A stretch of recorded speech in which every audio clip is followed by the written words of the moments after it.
Yo creo que todos los que hemos pasado por el colegio,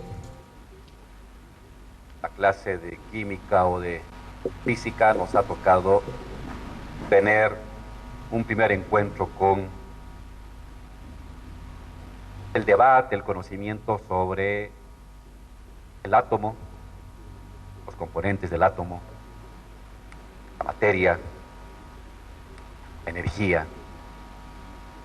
En mi caso, el primer encuentro fue evidentemente en la carrera, no de física, se dedicaba más al área de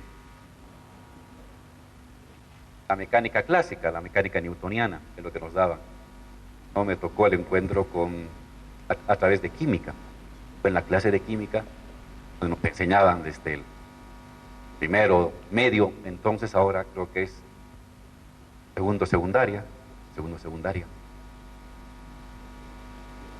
Estudiaba yo en el Colegio San Agustín y había un profesor fantástico, Cabín se llamaba él, era un científico extraordinario, fascinante, muy carismático, educó a varias generaciones.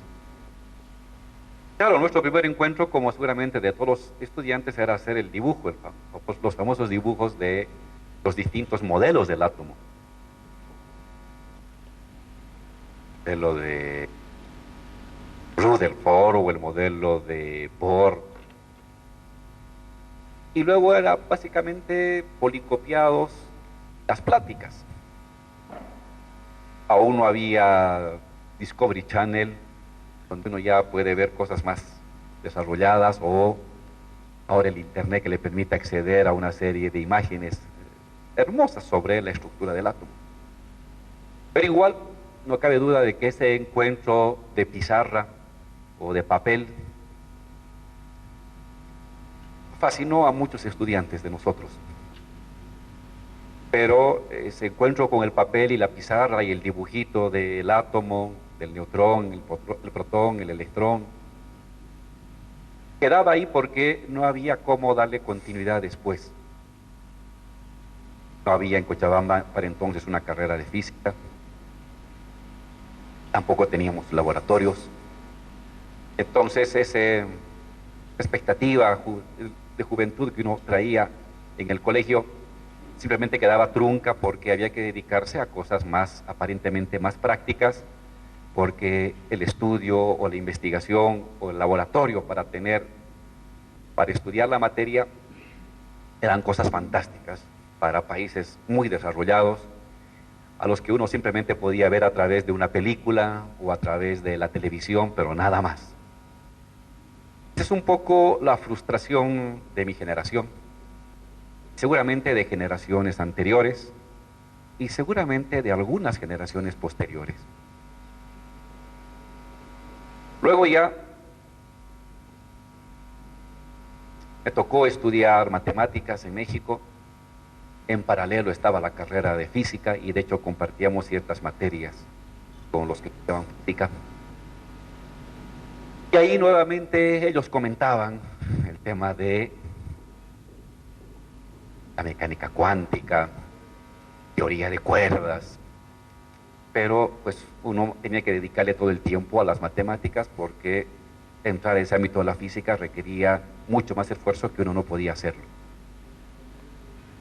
Y entonces nuestro acercamiento al área del conocimiento de la materia y de los componentes elementales de la materia quedaba simplemente como un tema de diálogo en alguna reunión, en alguna celebración o en el pasillo. Luego ya un acercamiento con la física de manera un poco más sistemática me tocó a mí en la cárcel, había mucho tiempo, y ahí ya pudimos acercarnos a las lecturas de autores del siglo XX, ya podíamos tener o fotocopias o artículos o libros de ellos, y había suficiente tiempo. Ahí conocimos ya más en profundidad la teoría especial y general de la relatividad de Einstein, los textos de Heisenberg sobre la mecánica cuántica, sobre el principio de incertidumbre, los de Dirac, los de Bohr, los de Schrödinger, también igualmente sobre la mecánica cuántica. Y ya saliendo de la cárcel, el encuentro con varios autores físicos muy importantes, emblemáticos, que a través de los trabajos de divulgación hicieron conocer cosas muy bonitas de la física. Uno de ellos es el profesor Hawkins, que sacó un excelente resumen de casi 1000 páginas de los textos fundamentales de la física desde de todo el siglo XX, textos anteriormente inaccesibles o solamente accesibles a partir del inglés o el alemán. Y otro autor muy importante es el profesor Roger Penrose, que escribió en los años 90 La nueva mente del emperador y luego otros textos. Y me llamó mucho la atención esto porque él lo que hacía, él escribió junto también a Hawkins sobre el espacio-tiempo, pero él hizo un esfuerzo por vincular la mecánica cuántica al estudio del cerebro. Una manera muy audaz de pasar de lo micro a formaciones intermedias. Porque como ustedes saben, ahorita hay una división, el movimiento de los grandes componentes de la materia, los astros, los planetas, las galaxias, se rigen en buena parte por la mecánica clásica, por la física clásica, en tanto que el estudio de los componentes elementales de la materia, por la mecánica cuántica, y lo que falta es una teoría del todo, que pueda englobar ambos campos gigantescos que están en cierta manera divorciados.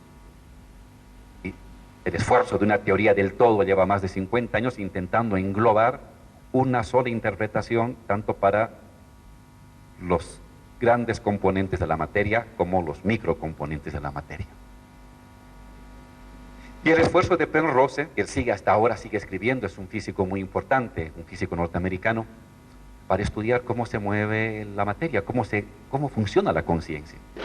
Y eso fue muy llamativo. Pero en todo caso, se trató siempre de un conocimiento, de un acercamiento de libros, de videos, de películas, y no llegaba más.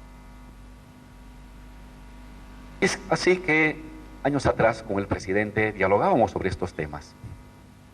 Y dialogábamos de por qué un país con humildad, con sencillez, pero con determinación, va saliendo de la pobreza, va saliendo de la marginalidad, se va convirtiendo en un país de ingresos medios, en un país que aporta en el ámbito de derechos sociales, derechos de la naturaleza, derechos sobre el medio ambiente, derechos sobre el agua a nivel planetario, un país que es reconocido mundialmente por su crecimiento y por su capacidad de reducir la pobreza, un país que va avanzando con esfuerzo, con tropiezos, pero igualmente con resultados positivos en industrialización.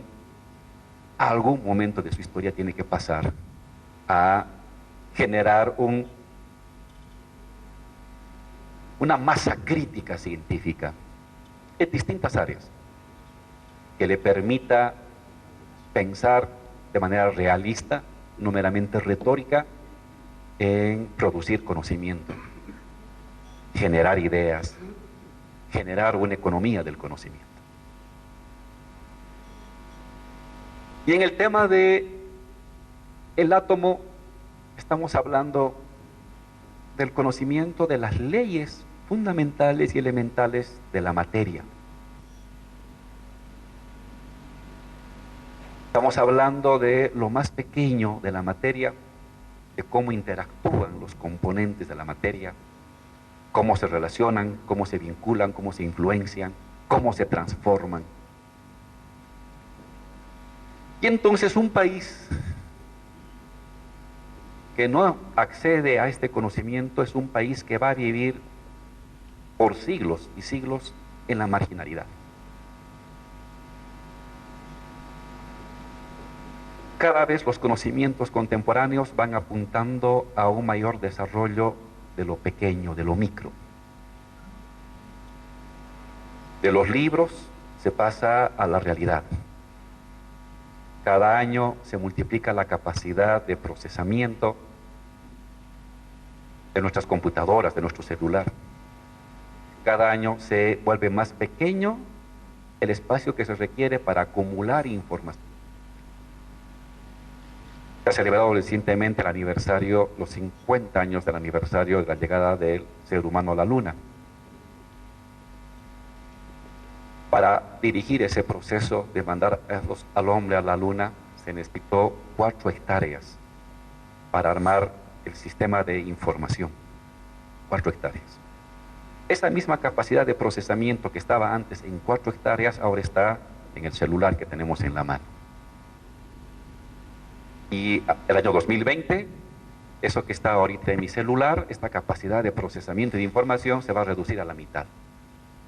Y luego a la mitad, y luego a la mitad. Es la ley de Moore, que tiene un límite, el átomo. Porque cuando ya entras a dimensiones cada vez más pequeñas de los componentes, de los chips, cuando vas reduciendo más y más y más y más y más, hay un límite, el átomo. Porque a nivel de los átomos, cuando estás hablando de 10, de 15 átomos, ahí entran en juego ya otras leyes. Ahí entra ya el principio de incertidumbre de Heisenberg. ¿Cómo va a ser el manejo de la información de las llamadas computadoras cuánticas? En menos de una década, las computadoras en el mundo van a ser cuánticas, que van a tener una capacidad de procesamiento infinitamente mayor, infinitamente más rápida que la que tenemos ahora.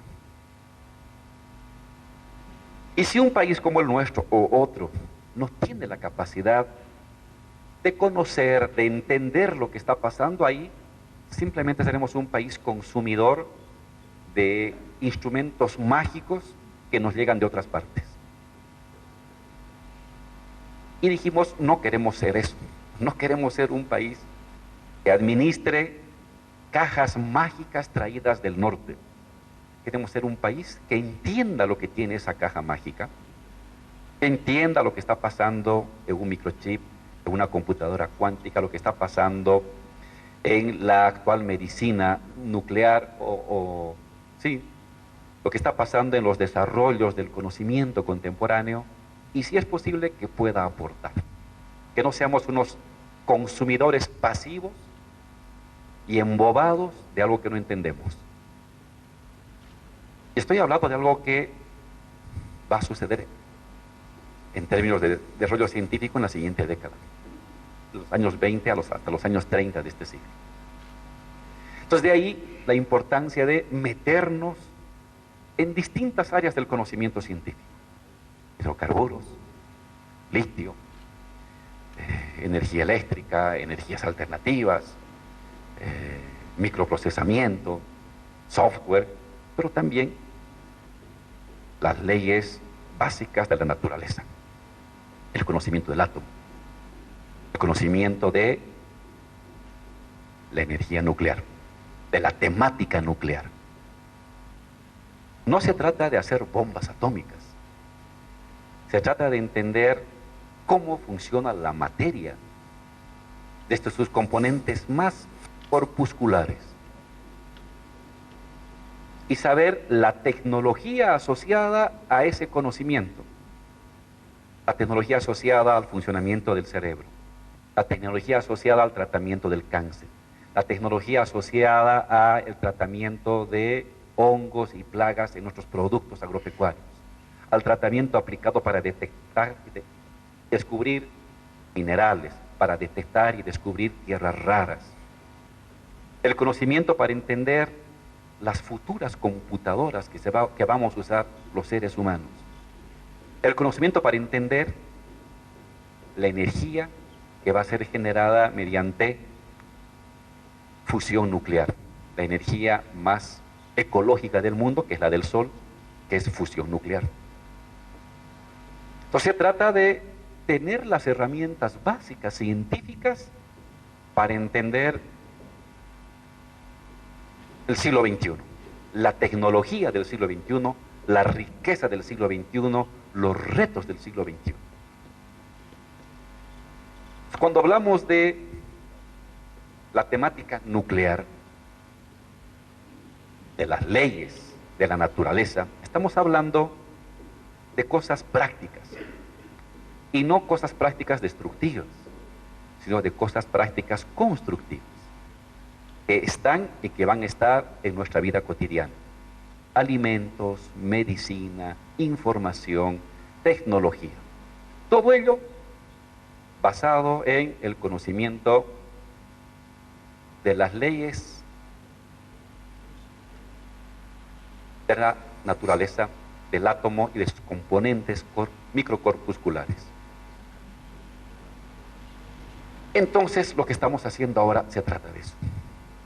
¿Por qué Bolivia se ha lanzado a un programa de investigación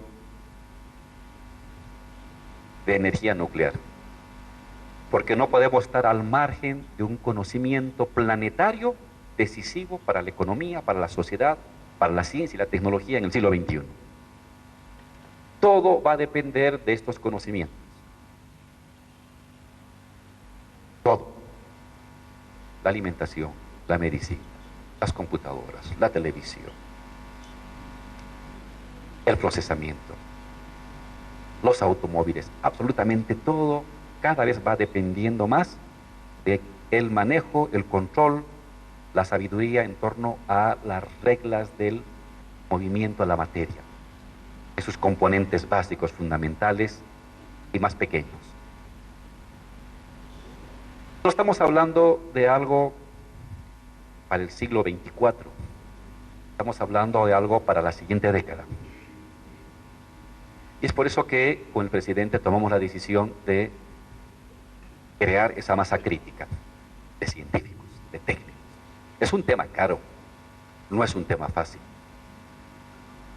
Saltar de lo que aprendes en el libro, lo que aprendes en la pizarra, a el manejo real y la experiencia y la experimentación real es un tema caro, pero vale la pena, porque estás sembrando futuro.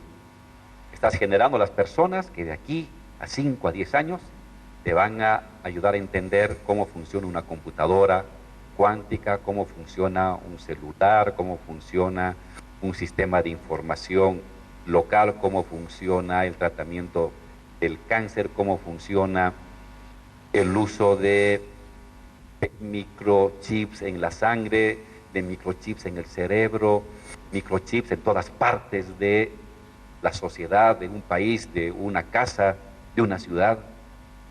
Es decir, vas a generar a la gente que te vaya a ayudar a entender la estructura tecnológica del siglo XXI.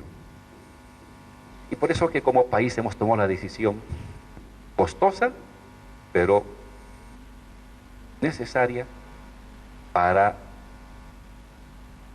ganar conocimiento y formación hacia el futuro. Y estamos creando, ustedes lo saben, han visto en la televisión, un centro de investigaciones que tiene el nombre exacto de Centro de Investigación y Desarrollo de Tecnología Nuclear, en la ciudad del Alto, el distrito 8, hemos ocupado todo un manzano, y ahí estamos construyendo y vamos a ir entregando este año una parte, ojalá hasta octubre o noviembre, a diciembre otra parte, y el siguiente año a inicios la otra parte, de 3 componentes de investigación, que seguramente los compañeros de la ABEM acá van a explicar luego con más detalle.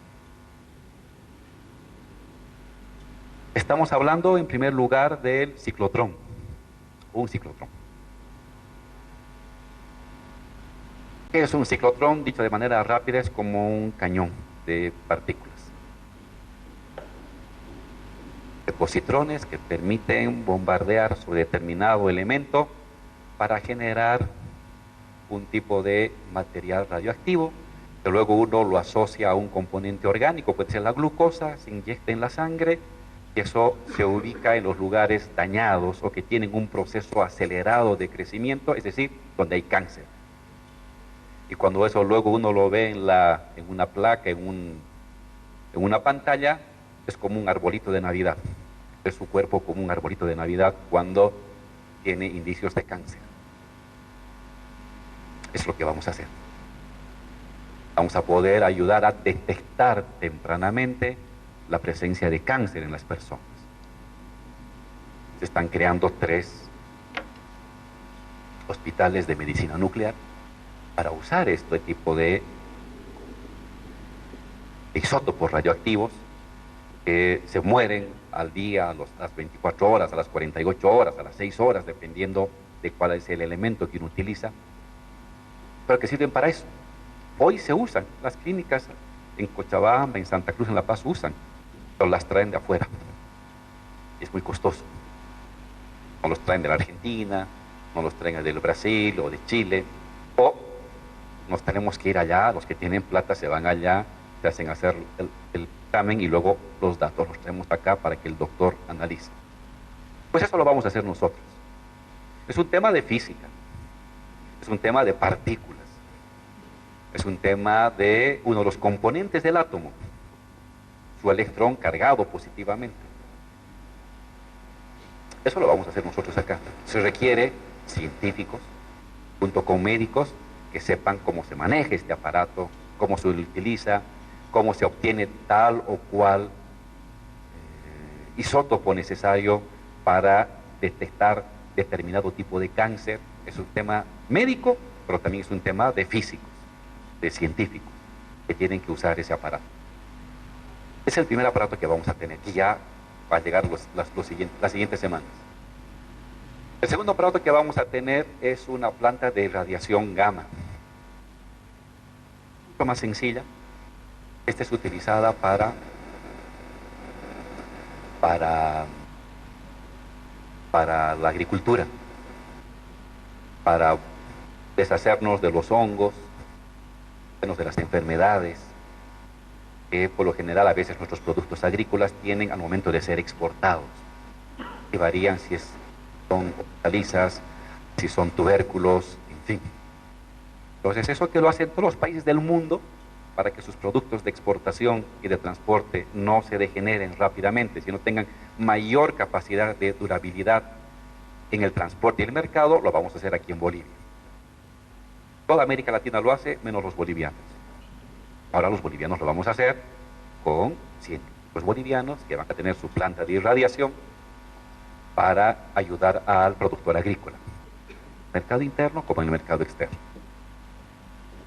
Vamos a usar también el primer aparato para estudiar la composición de nuestras tierras, de nuestros minerales, porque te permite detectar la composición y la cantidad de mineral que tiene determinada muestra de roca o de tierra. Vamos a poder detectar dónde hay las tierras raras. Ustedes saben que ahorita las tierras raras son objeto de un monopolio de 1 o 2 países en el mundo que se disputan, porque esos son uno de los componentes para la fabricación de los componentes de los procesadores, de los chips. Los tiene China, los tiene Australia. ¿Por qué no Bolivia? Hay que detectar eso. Sabemos que hay informes de tierras raras, pero hay que detectarlo. Y no se encuentra la tierra rara con un martillito y un cincel. Se encuentra usando tecnología moderna. La vamos a usar nosotros con nuestros científicos. Y el tercer componente que estamos comprando es un reactor nuclear de investigación. Un reactor nuclear de investigación. ¿Para qué? Para que los estudiantes del colegio y de la U no nos contentemos con ver el dibujito del átomo, no nos contentemos con ver Discovery Channel para ver lo que es un átomo, sino lo veamos, entre comillas, lo detectemos a partir de un aparato muy sofisticado. Vamos a tener el reactor nuclear de investigación más grande del continente para estudiar, para investigar. Ahí ya no producimos positrones, sino neutrones. Se produce un tipo de bombardeo de neutrones para llegar a otro tipo de componentes o otros materiales y estudiar su comportamiento. no lo vamos a tener aquí en Bolivia. Ahí van a ir seguramente los jóvenes de sexto y quinto de secundaria, van a ir los jóvenes de física, de química, de las ingenierías electrónicas del país a estudiar. A estudiar los componentes de la materia, la transformación de la materia, los efectos corpusculares de la materia. Es decir, las leyes que están regulando no solamente el universo, sino que están regulando cosas prácticas como el desarrollo de los alimentos, como el desarrollo de la tecnología de la computación, como el desarrollo de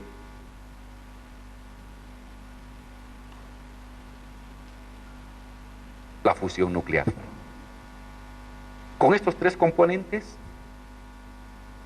estamos firmando convenios con distintos centros de investigación del mundo, que ahorita están trabajando el tema de la fusión.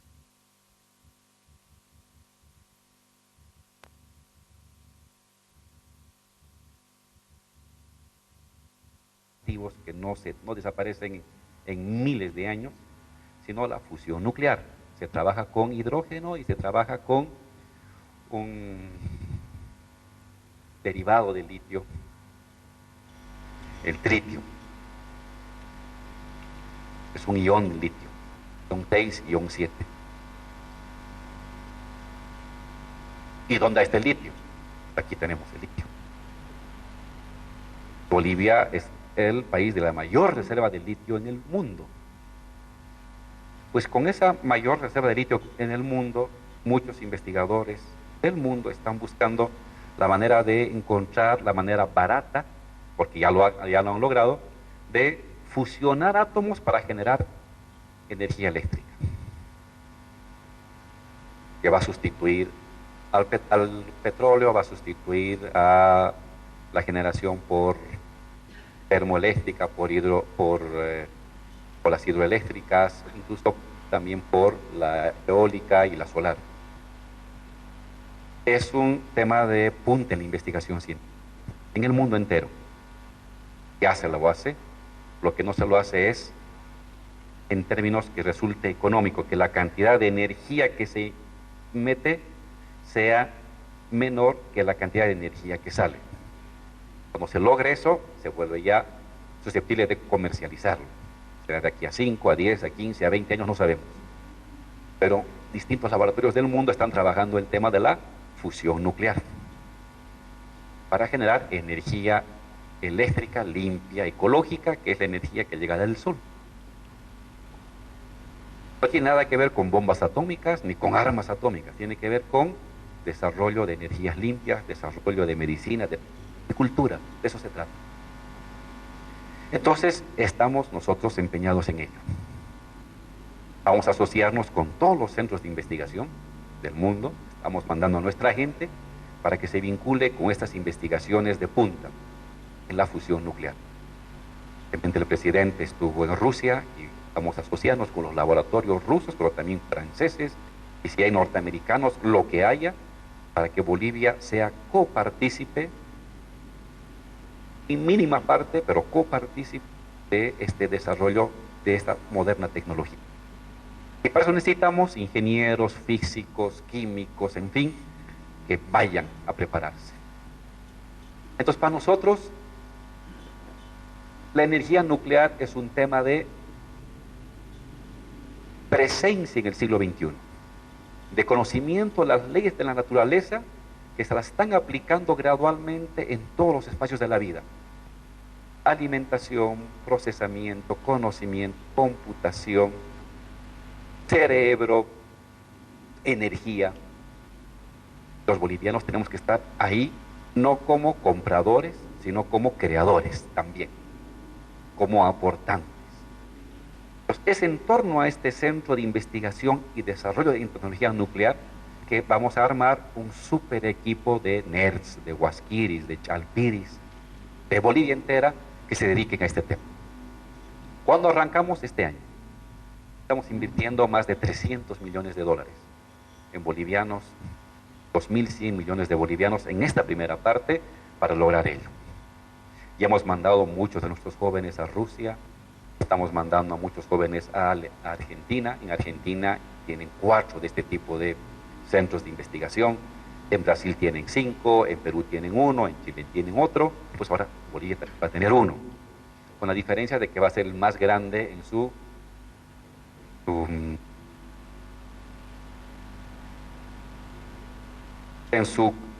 reactor nuclear de investigación, va a ser el más grande de todo el continente. Fue un acuerdo que tuvimos con Rusia. Pero luego estamos haciendo acuerdo con otras universidades de Europa para ir a formar a nuestros jóvenes. Vamos a ir formando decenas, centenares de toda una nueva playa de investigadores, mayores o jóvenes, en esas temáticas de la energía nuclear. Uso pacífico de la energía nuclear, uso médico de la energía nuclear, uso agrícola de la energía nuclear, uso alternativo de la energía nuclear para generar electricidad para nuestro país. Y lo que vaya a derivarse en otro tipo de conocimiento. Conocer las leyes de la naturaleza es como tener el conocimiento del fuego hace 60.000 o 80.000 años. El traspaso de ser cazadores recolectores de las comidas crudas a las comidas cocidas ha sido basado en el fuego, el viento del fuego. Eso ha dado lugar a la civilización. La agricultura hace más de 8.000 años atrás, pues lo mismo, se trata de ahora el conocimiento de las leyes, de los componentes corpusculares de la materia, es el fuego del siglo XXI, que nos va a permitir transformar nuestra economía, nuestro conocimiento, nuestras universidades, nuestros ingresos, nuestras medicinas, nuestro tratamiento, eso. Y lo estamos haciendo de manera sistemática. Es un paso audaz. Como recordaba nuestro compañero de la Cámara, desde los años 60 se habla del tema nuclear. Hay un instituto nuclear en el Alto. Nos regalaban aparatos que no les servían a los gringos, llegaban ahí sus aparatos, que vean unas cosas así en unas pequeñas pantallas. Ahora lo vamos a hacer nosotros. Estamos muy orgullosos. Esto forma parte de otro conjunto de iniciativas que estamos llevando adelante en otras áreas tecnológicas. En hidrocarburos, el etanol, la fabricación de urea, próximamente la fabricación de plásticos duros, blandos. En el litio, la fabricación de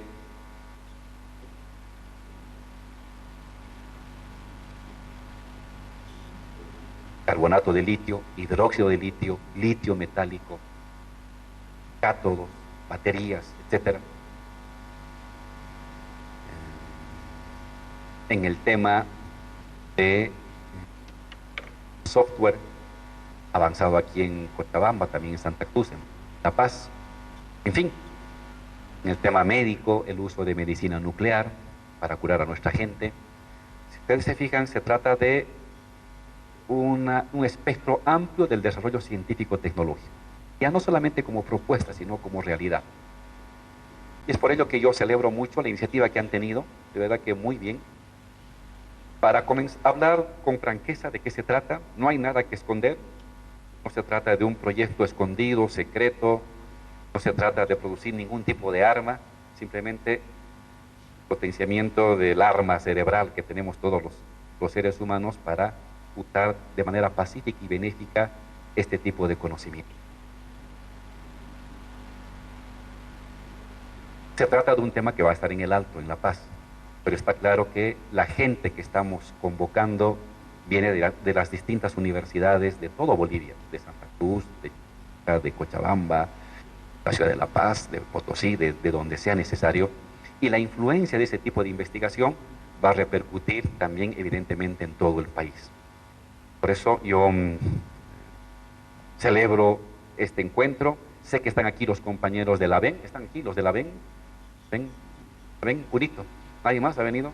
Ustedes dos también saben mejor que yo las cosas, van a poder explicar con lujo de detalles la temática y qué bien que lo hagan. Es más, yo pediría que, si es posible, aparte de este tipo de encuentros con gente especializada, se nos vayan a los colegios. Lo están haciendo en La Paz, lo están haciendo en El Alto, pero no lo están haciendo ni en Santa Cruz, ni en Cochabamba, ni en Potosí, ni en Sucre, ni en Tarija. Hay que ir. Debería haber un pequeño comité de compañeros de la BEM que lleven este conocimiento, y más, no solamente como yo que estoy bla, bla, bla, estoy hablando, sino hay que traer imágenes, hay que traer folletos para que esta temática llegue a más juventud. Tu obligación es despertar el interés de los jóvenes. Hay interés. Como yo, seguramente en mi colegio, con el profesor Cabín, en el San Agustín, me hubiera encantado que viniera alguien a decirme: oye, Álvaro, estas locuras que te está hablando el doctor, lo puedes hacer en un lugar. Eso vayan colegio por colegio a mostrar lo que tiene Bolivia, lo que va a hacer Bolivia y a quienes están convocando.